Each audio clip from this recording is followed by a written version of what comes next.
Do you want to learn English language?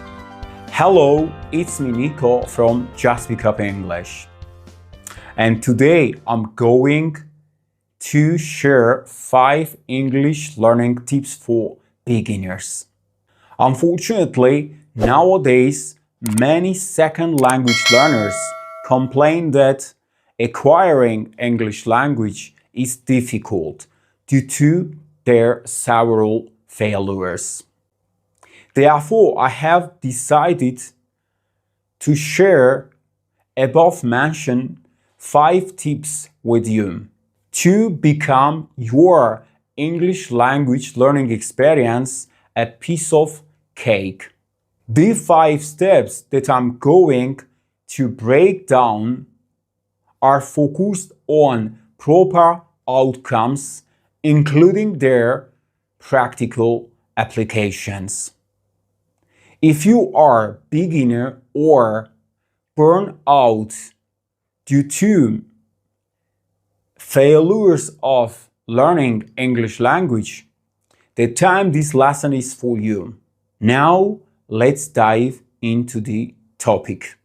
The first tip: learn everyday phrases. Start with simple dialogues about hobbies, family and friends, daily routines, and so on.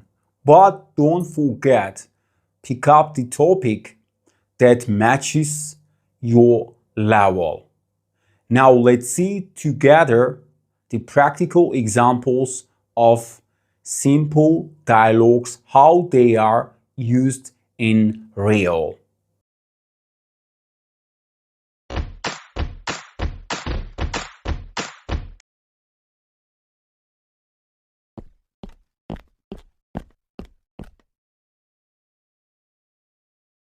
So, what's new, Mark?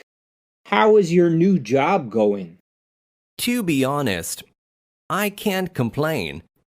I really love the company that I am working for. My coworkers are all really friendly and helpful.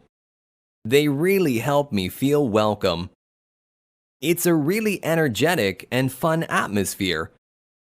My boss is hilarious, and he's really flexible. Really? How so? He allows me to come in when I want and make my own hours. I can also leave early if I start early. There is no real dress code either. I can wear jeans and a t-shirt if I want. I can even wear shorts in the summer. Wow. It sounds really cool. I can't stand wearing a suit every day. Which do you prefer? Working late or finishing early? I prefer finishing early. I really enjoy the morning.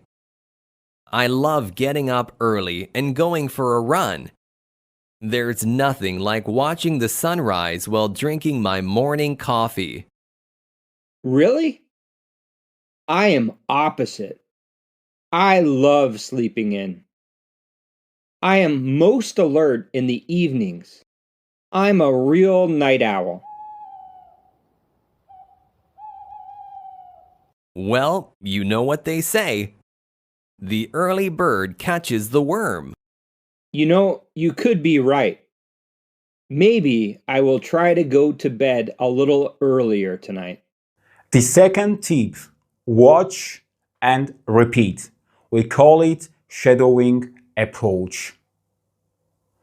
Start watching English movies, TV series, or listen to music, any other type of content that you are interested in. Then repeat over what you hear. But don't forget, try to copy the way native speakers talk. Now let's see the practical examples of using shadowing approach. Hi, John. This is Ryan. Now, John is leaving a voicemail message to Ryan. Hi, John, this is Ryan. I wanted to talk to you about something serious. Did you notice how fast I went there? I wanted to talk to you. I wanted to talk to you. I wanted to talk to you about something serious. I wanted to talk to you about something serious. Did you notice how I reduced something to something? Something. I wanted to talk to you about something serious. The third tip: speak every day. Talk to yourself in English. Describe the activities that you are doing. For instance, if you are cooking, talk about what are you cooking. If you are going to shopping center, talk about what are you going to buy. Now, let's see the practical examples of how to speak every day. Today I just know it's going to be a really good day because I'm going to start out by going to Starbucks. They came out with their new fall drinks yesterday. I just have to go. And then I have a few things I need to get done on my to-do list that I'm going to take you guys along with me. It's a sunny day, and sunny days just honestly make my mood 10 times better. I'm one of those people that the weather really affects my mood. The fourth tip: use apps and flashcards. Start using Duolingo or make your own flashcards and practice at least 10 minutes every day. Believe me, even 10 minutes could mean a lot to contribute your language.